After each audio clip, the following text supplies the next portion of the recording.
Hello, welcome to another English Sparkling with Tweedy video, back in the woods. I was down in the centre early this week and popped into Selfridges. I was interested to see what their wine department was like, both for Burgundy over on the other channel, and I also took a look at the English Sparkling selection.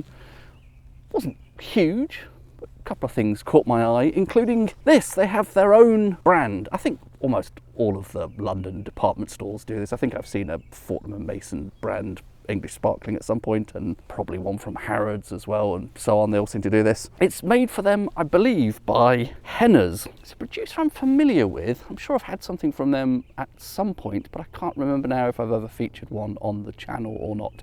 They're based in East Sussex somewhere. The blurb on the back isn't particularly descriptive, just says it's made using the three classic varieties, Chardonnay, Pinot Noir and Pinot Meunier, listed in that order, so I'm assuming this is going to be Chardonnay dominant. It's an NV, no indication of any vintage breakdown or anything like that, so don't really have much to go on other than Henners, Sussex, probably Chardonnay dominant, but it's a sort of classic cuvee, it has a bit of everything in. It's not going to focus, isn't it? But you can see the cap on top there is a Henners cap.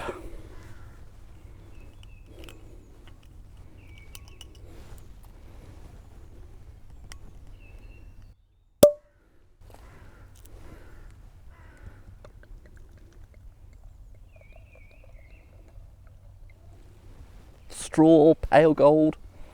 I always like it when the mousse stays around for a little while after I've faffed around for 30 seconds or so, putting the stopper in and everything. So for some reason I think that's a good sign when the mousse doesn't just immediately disappear. I like to have a little bit of foam on top.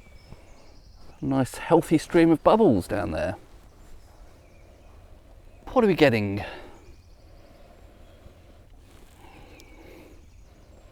Pre-swirl, I'd say appley. I think I had a flash of something custardy maybe there as well. Possibly baked or stewed apple as well. Maybe. There might be some subtler hints of some stone fruit in there as well. Perhaps a tiny hint. It's quite delicate, but something like peaches or plums in with that apple. Again, a sort of kind of custardy note that I'm guessing will eventually veer into something autolytic, so it's probably the first glimpse of something like brioche, presumably. Okay, let's see how that develops with a bit of a swirl. More of the same post-swirl. I think we're talking sort of apples and custard, baked apples in custard. Is that a dessert? To be clear, I'm not getting an overall sense of something that's very sweet on the nose, at least. But it is, it's giving reminiscences of,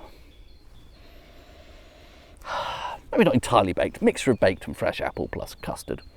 Might be something citrus in there, and like I say, I think a little bit of stone fruit. All right.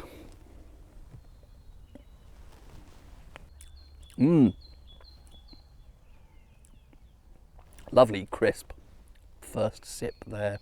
A nice contrast to the sort of creamy, custardy, baked apple sort of notes I was getting on the nose. Much more green apple zing, I would say, fresh green apple zing on the palate there. Really quite crisp, crunchy, even crunchy sensation to that. Very nice acidity. Bit of a mineral touch to that, I think, as well. Nice and crisp, nice and precise, nice and zingy. Green apple. A little bit more of that sort of brioche, custardy sensation somehow. A little slight creamy side order to that on the palate. But I think I'm noticing the creamier notes a bit more on the nose than the palate, where it's a bit more, as I say, crisp, precise, zingy, to the point. It's a style I think I've encountered several times before. English Sparkling often seems to express as these appley and or baked apple notes with the side order of sometimes it's more pastry, sometimes it's more brioche, sometimes it's custard as well. Not getting so much of the pastry here this time, I think. I don't know, perhaps as soon as I said the word pastry, it seemed to manifest there. Perhaps there is a bit of pastry actually. So it's one of those apple pie and custard English sparklings, but with a really fresh, really refreshing, really zingy, crisp palate.